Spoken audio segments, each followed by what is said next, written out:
내 안에 거하고 나도 그의 안에 거하나니 살아계신 아버지께서 나를 보내심에 내가 아버지로 말미암아 사는 것 같이 나를 먹는 그 사람도 나로 말미암아 살리라.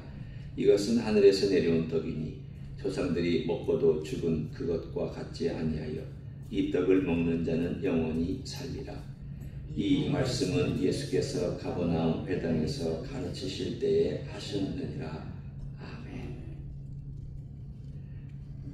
사실 이 생명의 떡에 대한 예수님의 설교는 뒷부분이 결론이라고 할 수가 있겠습니다. 특별히 이 뒷부분의 결론은 우리가 다뤄야 될 성찬식과도 관련되어 있고요. 그리고 예수님의 십자가와 부활과도 관련되어 있는 사실은 이해하기 쉽지 않은 본문입니다. 그래서 이것 때문에 로마 시대 사람들이, 이교도들이었죠. 로마의 대부분의 사람들은 처음 그리스도교를 대할 때 그런 소문을 냈습니다. 이 사람들은 식인 문화가 있다. 살을 먹고 피를 마신다라고 하는 게 이게 말이 되느냐. 이건 정말 나쁜 정도다라고 해서 그런 소문을 퍼뜨리고, 또 그런 소문에 대한 근거로 이런 말씀을 제시를 했습니다. 이 사람들 봐라. 살 먹고 피를 마신다. 그리고 그런 행위를 한다. 물론 정확하게 모르기 때문에 그런 오해를 했지만 사실은 오늘 이 성경의 이야기를 쭉 우리가 듣고 있으면 만일 고지고대로 이것을 받아들이고 있다면 충분히 오해할 수 있습니다. 뿐만 아니라 이것 때문에 함께 나눈 적이 있지만 사람들이 떠나갔다는 것도 알 수가 있습니다. 도대체가 모르겠다는 겁니다. 예수님 이런 말씀을 알지도 못하게 행한 이게 말씀하신다는 게, 이게 도대체 이분이 메시아면 왜 이렇게 하냐? 그렇잖아요. 여러분이나 저도 예수님을 따를 때 모든 것들이 속 시원하면 좋잖아요. 기도응답도 빨리 되고 병도 빨리 낫고 성공하고, 그리고 하나님 나라가 당장 와서 이 악한 세상 빨리빨리 처리해 주시고, 억울한 거 빨리 풀어주시고, 답답한 거 시원하게 해주시고, 그러면 얼마나 메시아로서 칭송받고 환영받습니다. 그렇죠? 세상이 그렇잖아요. 또 우리도 은근히 그런 경향이 있잖아요.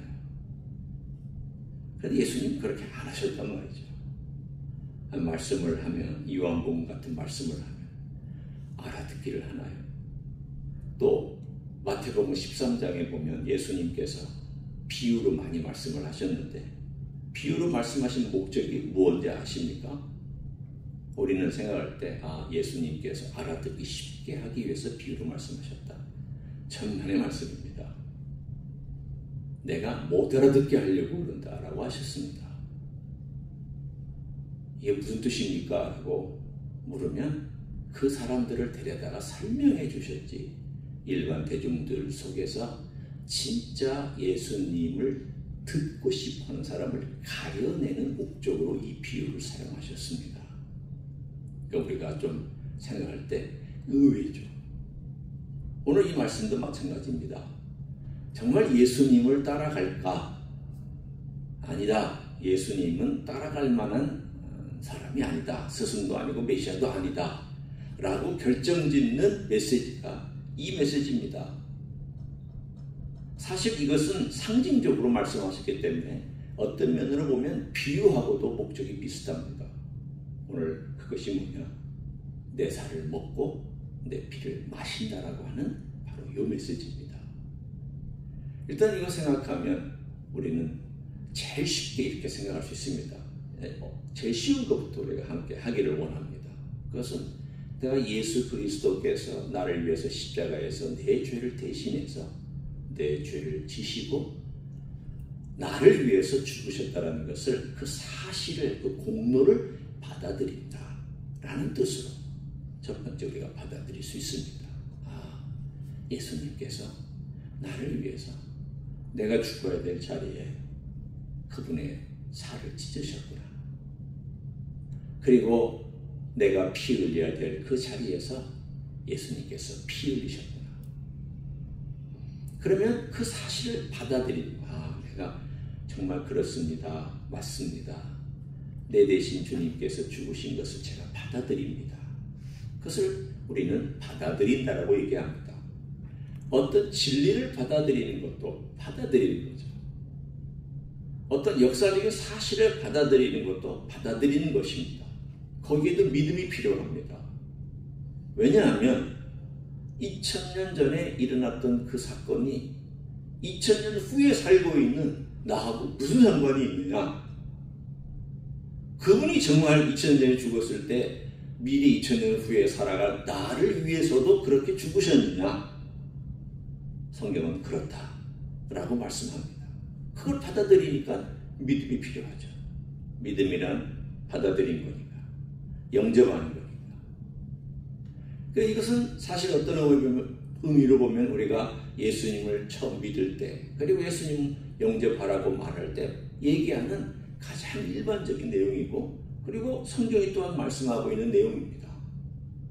그런데 이것 말고 두 번째 우리가 봐야 될 것이 있습니다. 그것은 신비로운 표현인데 56절에 보면은 그 내용이 요약되어 나옵니다. 내 살을 먹고 내 피를 마시는 자는 내 안에 거하고 나도 그의 안에 거한다. 도대체 이 거한다라는 메시지가 뭘까? 여러분이 거한다라는 이 단어를 들으면 요한복음에 나오는 15장에 나오는 포도나무와 가지 비유가 떠오르실 겁니다. 이 포도나무와 가지 비유 때 우리가 함께 또 나누겠지만 그때 머문다라는 단어를 또 쓰십니다. 이 머문다.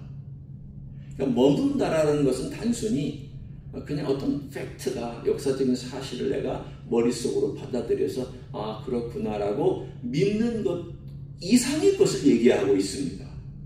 단순히 어떤 지식이나 사실이 들어와서 내 머릿속에 입력됐다라고 하는 것 이상을 얘기하고 있습니다. 입력된 거죠. 예수님의 그 사실 내게 입력되어서 받아들인 거예요. 결국 내 머리로 입력했고 막 가슴으로 받아들여서 그 사실을 믿음으로 내가 예수 그리스도를 영접한 거죠. 그런데 예수님은 그 이상을 말씀하셨습니다. 내가 그 안에, 그가 내 안에 있다. 그리고 포도나무 비유도 내가 그 안에, 그가 내 안에 있다 라고 말씀하셨습니다. 이것은 단순히 예수님의 공로를 받아들인 것 이상입니다. 내가 예수님께서 나를 위해서 죽으셨다는 것을 내가 받아들인다는 것 이상의 신비로운 이야기를 우리들에게 말씀하고 있습니다. 그게 뭘까요? 우리가 예수님을 받아들인다는 것은 예수님과 신비로운 연합이 일어나는 것을 말씀합니다. 이게 어떻게 일어나는지 사실은 설명할 길이 없습니다.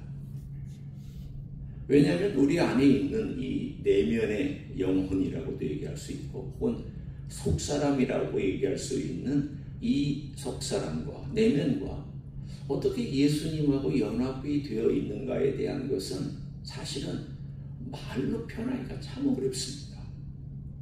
그래서 성경은 분명히 말씀합니다. 여기서도 말씀하고 또 요한복음 15장에서도 말씀하고 또 다른 구절들에서도 암시하고 있고 특별히 이 6장에서 말씀하고 있는 내용들을 보면 예수님이 내 안에 어떻게 계실까? 그리고 내가 예수님 안에 어떻게 있을까? 두 가지를 우리가 생각할 수 있습니다. 이 신비로운 연합에 대한 것이 첫 번째는 공동체적인 연합이 있고요. 두 번째는 개인적인 연합이 있습니다.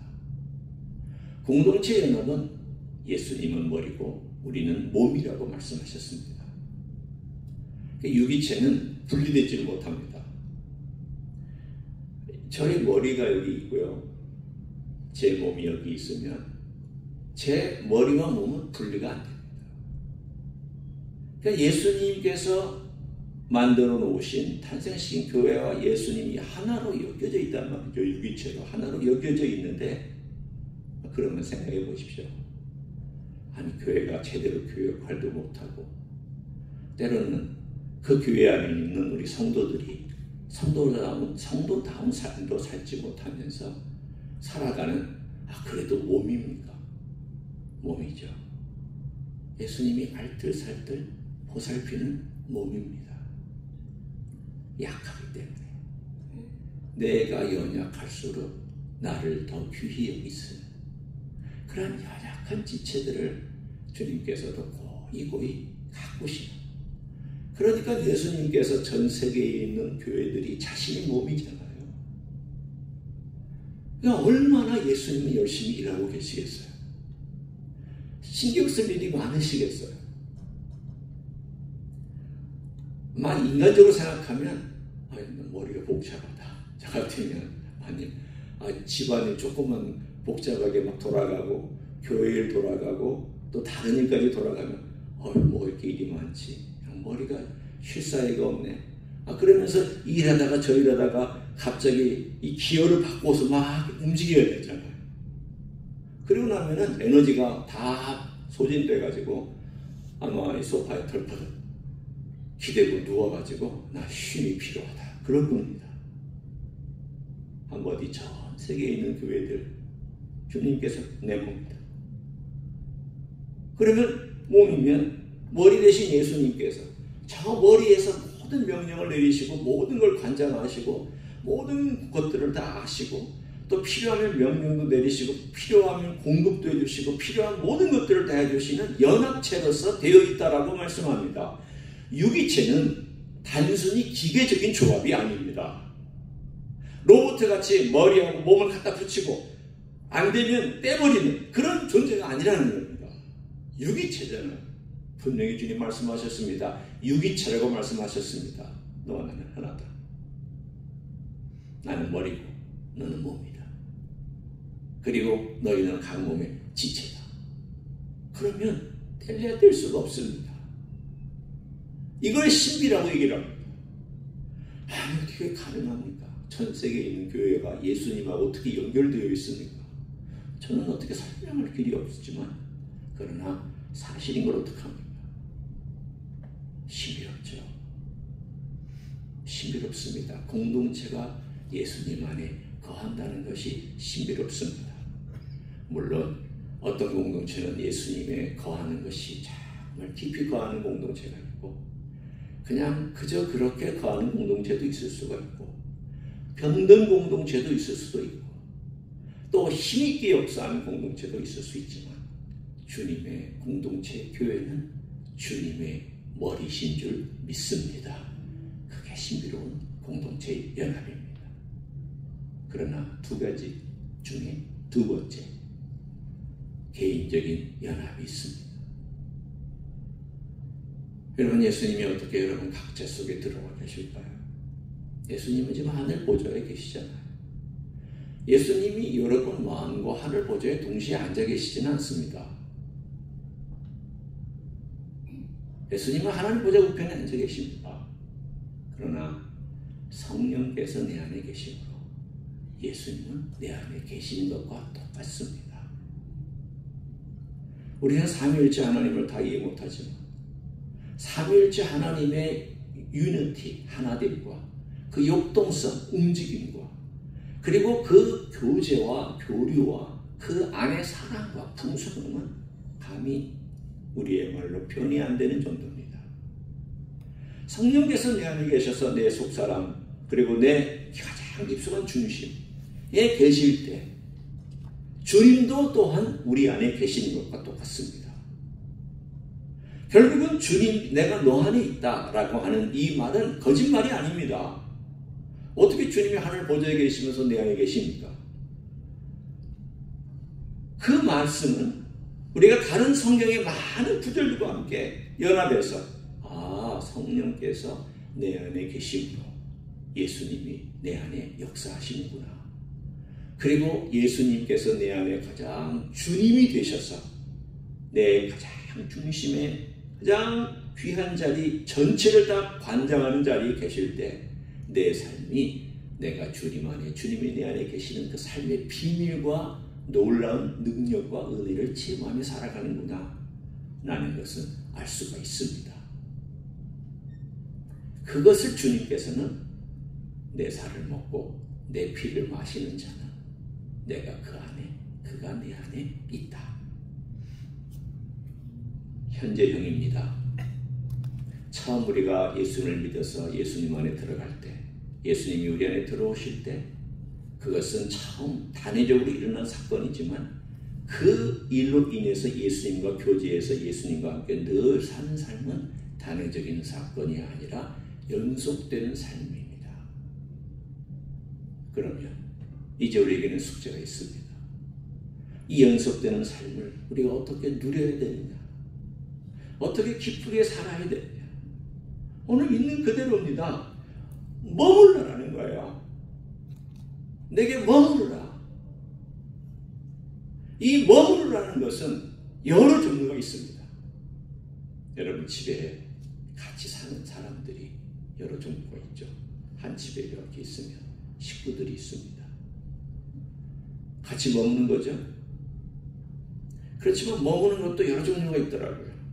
같은 집에 살아도 하숙생같이 사는 사람이고 자취생같이 사는 사람이고 그 다음에 대면대면 사는 식구가 있고 어쩌다 한번 식사하는 관계가 있고 매일 같이 얼굴을 보고 사랑하는 관계가 있고 다 한 집에 살아요. 그렇지만 달라요. 질이 달라요. 머무는 질이 달라요. 예수님이 원하시는 건 뭘까요?